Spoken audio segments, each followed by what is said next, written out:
मोदी जी का आना 2024 में और मोदी जी का जाना मायावती के हाथ में है। अगर इंडिया गठबंधन का पार्ट मायावती बनती है, बसपा बनती है, तो मोदी जी का जाना तय, और नहीं बनती है तो मोदी जी का आना पर तय। सपा को दिक्कत है ना। जिस कांग्रेस से लड़कर के ताजा अभी अरविंद केजरीवाल पैदा हुए, जिन्होंने मनमोहन सिंह सरकार के खिलाफ आंदोलन चलाए, आज वही इंडिया गठबंधन में बैठे। तो राजनीति में सब कुछ संभव है। यहाँ ना कोई परमानेंट दुश्मन होता है, ना परमानेंट दोस्त होता है। यहाँ हालात के हिसाब से चीजें तय की जाती है। पिट कर रहे हैं, इस देश का मुसलमान पिट रहा है, दलित पिट रहा है, SC ST तो पिट ही रहा है, OBC अब पिटने लगा है, और यहाँ महिलाएं पिट रही हैं।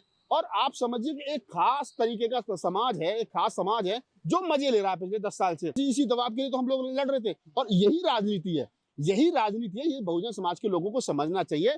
जब नेता बेलगाम हो जाए ना, तो दबाव बनाइए। कांग्रेस चूंकि लार्जेस्ट बड़ी पार्टी है, बड़ा दल है, और कांग्रेस से हम पहले से कह रहे हैं कि बड़ा दिल दिखाओ। आप इंडिया गठबंधन में अगर बसपा को शामिल नहीं करोगे तो आपका जो गठबंधन है किसी लायक नहीं बचता है।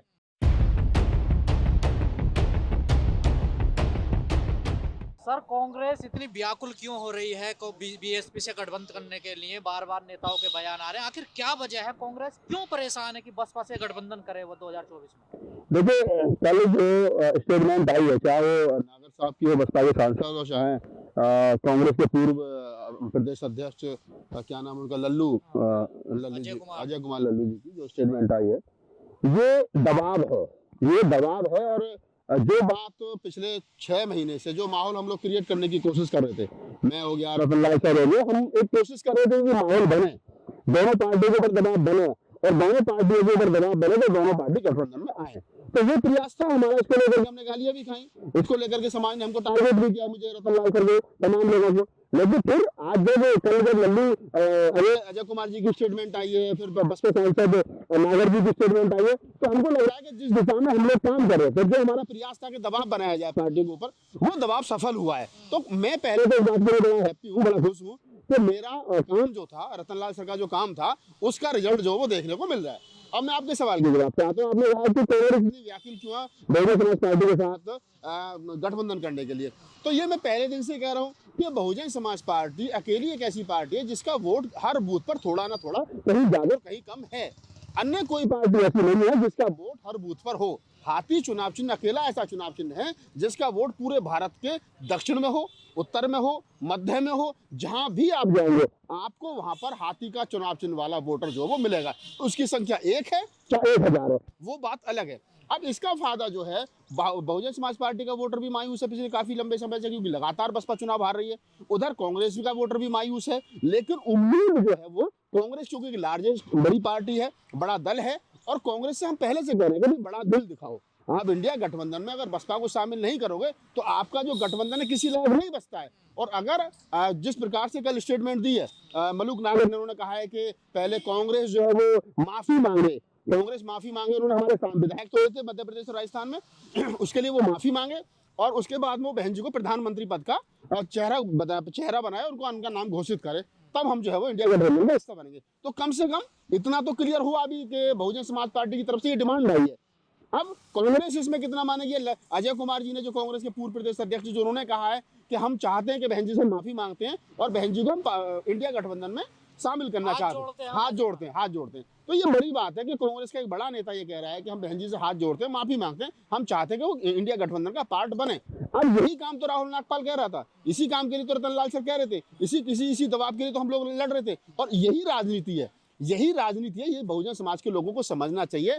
जब नेता बेलगाम हो जाए ना, तो दबाव बनाइए, और जब आप दबाव बनाएंगे, जब समाज ने दबाव बनाया तो 2019 में सपा बसपा का गठबंधन हुआ, वो सामाजिक दबाव था, राजनीतिक पार्टी गठबंधन करना नहीं चाहती थी। अगर आज दबाव बन रहा है और किसी भी कारणवश अगर बहुजन समाज पार्टी इंडिया गठबंधन का पार्ट बनती है, और मैं ये कह रहा हूँ कि अगर ये होता है कि जैसे सुनने में आ रहा है कि कांग्रेस की इच्छा है कि वो दलित प्रधानमंत्री बनाए, तो उसमें 2 ही लोग रेस में हैं, या तो मल्लिकार्जुन खड़गे साहब हैं या मायावती है, कोई तीसरा दलित नेता तो है नहीं। अब खड़गे साहब चूंकि कांग्रेस का पार्ट है, कांग्रेस के राष्ट्रीय अध्यक्ष हैं, तो वो तो उस पार्टी के शुरू से रहे। लेकिन अगर देश के अंदर दलित नेता की बात की जाए तो बहन जी है। बहन जी से बड़ा देश के अंदर दलित नेता नहीं है, ये सच्चाई है। नहीं, उनको शासन प्रशासन का अनुभव है, 4 बार मुख्यमंत्री रही हैं। हमारा उनके साथ व्यक्तिगत कुछ नहीं है, सामाजिक मुद्दों पर टकराव है, मन मुटाव नहीं है, मन भेद नहीं है, मन मुटाव है। अगर बहन जी कहीं गलत करेंगे तो उसका विरोध किया जाएगा, कहीं सही करेंगे तो उसका समर्थन किया जाएगा। बहन जी ने, मैंने पहले दिन से कहा कि जो बहन जी ने अच्छे काम किए उसकी हम लोग सराहना करते हैं। बहन जी जहां जहां पार्टी का नेतृत्व गड़बड़ा है वो उसकी क्या नाम है बुराई भी करते हैं। तो ये समझ लेना चाहिए कि अगर इंडिया गठबंधन को सही मायने में, देखिए पिट कर रहे हो, इस देश का मुसलमान पिट रहा है, दलित पिट रहा है, SC ST तो पिट ही रहा है, OBC अब पिटने लगा है, और यहाँ महिलाएं पिट रही हैं, और आप समझिए कि एक खास तरीके का समाज है, एक खास समाज है जो मजे ले रहा है पिछले 10 साल से। और अगर 2024 में मोदी सरकार रिपीट होती है तो ना नौकरी बचेंगी, ना रोजगार बचेगा, सारी जो सरकारी कंपनियां वो बेच दी जाएंगी। और अगर उन सब लोगों, उन सारे संसाधनों को बिकने से रोकना है तो सबसे पहले मोदी सरकार को देश की सत्ता से हटाइए। लेकिन मौजूदा हालात में ये लग रहा है अगर बसपा की एंट्री इंडिया गठबंधन में हो जाती है तो कई पार्टियां ऐसी हैं जो कूद जाएंगी इंडिया गठबंधन से, भाग जाएंगी छोड़कर। अभी कौन सी, अभी तो कोई पक्की है नहीं। अभी ये जितने लोग बैठ करके राहुल गांधी के साथ चाय और कॉफी पी रहे हैं इंडिया गठबंधन के बैनर तले, कि इंडिया गठबंधन की बैठक यहाँ, इंडिया गठबंधन की बैठक वहाँ, आप मुझे बताओ क्या उसमें अखिलेश यादव पक्के हैं? नहीं ना। क्या मुझे बताओ उसमें नीतीश कुमार पक्के हैं? नहीं ना। नीतीश कुमार खुद सोच रहे हैं कि मुझे प्रधानमंत्री पद का चेहरा बना दीजिए। उनकी दुकान में कितना सामान है सबको पता है। नीतीश कुमार हो गए, अखिलेश यादव हो गए, ममता बनर्जी होगी, वाला कूद रही है, केजरीवाल साहब वाला सोच रहे हैं कि मैं प्रधानमंत्री बनूंगा। तो ये क्या ना, सीट है, दूल्हा भोसका रहे हैं। तो हम ये कह रहे हैं कि जितने दूल्हे घूम रहे हैं, इन दूल्हों में से एक जो मेन दूल्हा है, मैं कह रहा हूँ जो मायावती है, वो महिला भी है, दलित भी है, और कांग्रेस की मेरी कांग्रेस के बड़े नेताओं के साथ बैठ उठे, ऐसी बात नहीं है। मैं भी चाय वाय पीता हूँ उनके साथ। मीडिया ने तो चलाना शुरू कर दिया ना कि कांग्रेस मल्लिकार्जुन खड़गे को ना मायावती को बनाए, वो भी दलित है, फिर ऊपर से महिला है, फिर प्रशासन चलाने का अनुभव है। देखिए मैं वही कह रहा हूँ गजेंद्र भाई कि कांग्रेस को चाहिए, और ये हमने जो कोशिश की थी उसका फल है, और अभी हम इसको थोड़ा सा आगे लेकर जाएंगे। आप देखिए आने वाले समय में अच्छा रिजल्ट मिलेगा, और कांग्रेस इंडिया गठबंधन कहीं ना कहीं बहन जी वो बिल्कुल मीडिया में अगर के ना बोले कि भाई बहन जी को प्रधानमंत्री बनाएंगे, लेकिन इतना तय है कि वो आज नहीं तो कल अंदर खाने बहन जी के साथ सेटिंग होगी, और बहन जी को चुनाव के बाद में देश का प्रधानमंत्री बना सकते हैं। बहन जी ने पिछले दिनों बयान दिया था, क्या वो लगता है झुकाव है कि किसी को भी कभी भी जरूरत पड़ सकती है? बिल्कुल बहन जी, देखिए राजनीति का दूसरा नाम ही पोल आउट है।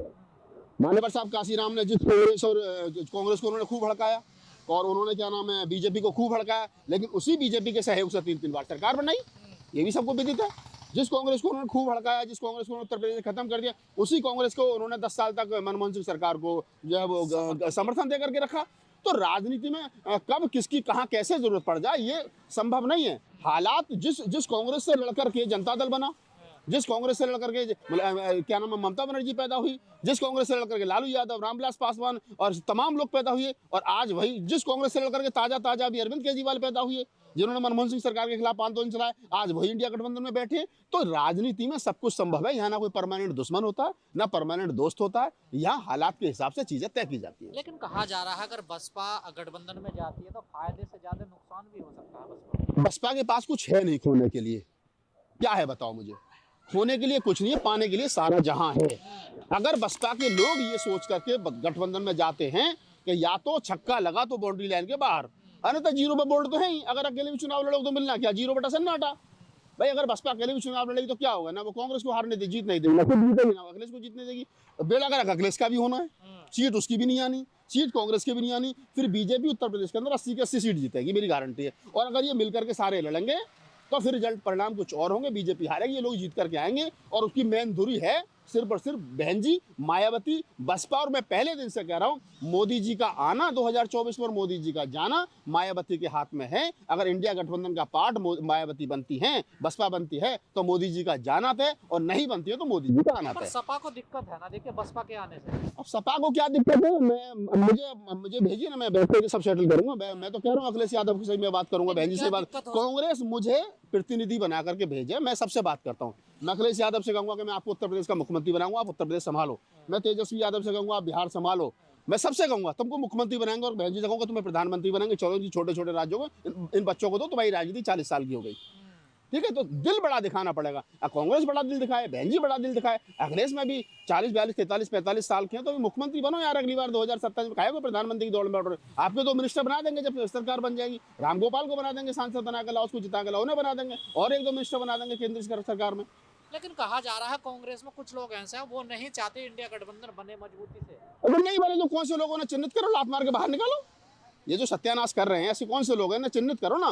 अगर तुम्हें पता हो तो नाम बताओ, मैं बोलता हूँ अभी कौन कौन लोग हैं इस इंडिया गठबंधन में जो अभी नहीं चाहते। आपने सुना भी होगा दिल्ली में कि हम 7 की 7 सीटों पे तैयारी कर रहे हैं। देखिए देखिए ये कहना एक अलग बात है, जो राजनीतिक कि पार्टी हम है, सारी सीटों पे तैयारी कर रहे मैं हैं बता दिल्ली रहा में। हूँ जो राजनीतिक पार्टी है वो केजरीवाल जी भी कहेंगे हम तो 7 की 7 सीट पर तैयारी कर रहे हैं, बहुजन समाज पार्टी भी कहेगी तो दिल्ली में जहाँ कुछ नहीं है 1% वोट है कि हम 7 की 7 सीट लड़ेंगे, लड़ना भी चाहिए भाई, तो आप राजनीतिक पार्टी हैं, चुनाव लड़ना आपका काम है। गठबंधन के बाद बोलना है नहीं सर, ठीक है। गठबंधन के बाद तो दबाव तो ऐसे ही बनेगा ना, अगर कांग्रेस को भी तुम खुला छोड़ दोगे तो कांग्रेस भी इतनी बढ़िया थोड़ी है। आपने देखा ना छत्तीसगढ़, राजस्थान, मध्य प्रदेश में कांग्रेस में भी हवा भर गई, अब तो हमने क्या नाम है सब कुछ कर लिया, अब हम तो तीनों राज्यों में सरकार बनाए, चारों खाने चित, और हम पहले दिन से कहते रहे मगर कुछ बड़ा अच्छा कर लो, इन चीजों को छोड़ो, मायावती को बुला लो, अखिलेश यादव को बुला लो, 6-7 सीटों से दे दो, 20-25 मायावती को दे दो, 2-3 से चंदू को दे दो, चंद्रशेखर को हमारे भाई को, ये सबको मिला करके चलो, उस जनपद जो उनकी पार्टी उन्हें दे दो। आपको नहीं लग रहा कहीं ऐसा तो ना हो जाए आखिर में कि कांग्रेस और बसपा ही बचे, इंडिया गठबंधन में सब इधर उधर भाग गया, जैसे बयान आ रहे हैं अभी तो तक? कोई बात नहीं, चुनाव के बाद इकट्ठे हो जाएंगे, ये होने सब इकट्ठे, चुनाव से पहले इकट्ठे हो लो ज्यादा फायदा,